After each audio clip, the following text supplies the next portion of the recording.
je suis aujourd'hui avec Mathias, héros moniteur de golf, qui vous donne tous ces trucs et astuces pour bien jouer au golf. Voici une situation dans laquelle vous vous êtes certainement déjà retrouvé.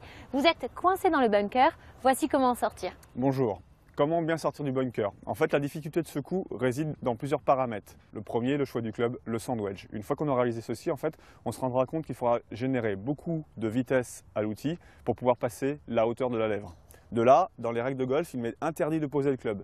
Donc mon organisation va plutôt être difficile. Troisième paramètre à maîtriser, c'est le sable et meuble. Donc il faudra que je cherche de la stabilité. Mon travail consistera toujours à respecter les mêmes principes. C'est 1, je place le club vers ce que je vise en faisant attention de ne pas le mettre et de le poser au sol. 2, je m'organiserai autour de lui. Donc le club sera toujours en direction de mon nombril et la balle sera toujours sur le pied droit. Quand je me serai organisé correctement, mon club sera toujours tenu dans les doigts dans la main gauche et dans les doigts dans la main droite. Une fois que mon club sera bien tenu dans mes doigts pour pouvoir actionner les poignets pour générer de la vitesse, je prendrai mon temps pour m'enfoncer pour être plus stable. Et là, la difficulté en fait va être de générer beaucoup d'actions de poignets autant à droite qu'à gauche pour ne pas ralentir au moment de l'impact, puisque le sable va freiner.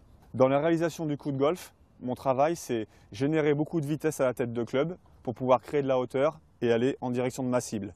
On cherchera donc à armer les poignets sur la partie arrière et les désarmer sur la partie gauche, et ça sans ralentir au moment de l'impact. Armer sur la partie arrière, désarmer sur la partie gauche et en évitant de bouger le corps pour avoir un contact correct.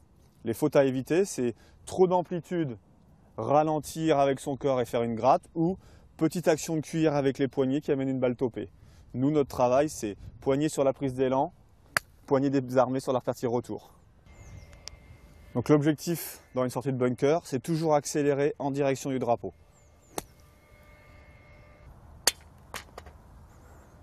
Pour conclure dans le bunker, la chose impérative au niveau de l'étiquette, c'est ratisser ses pas.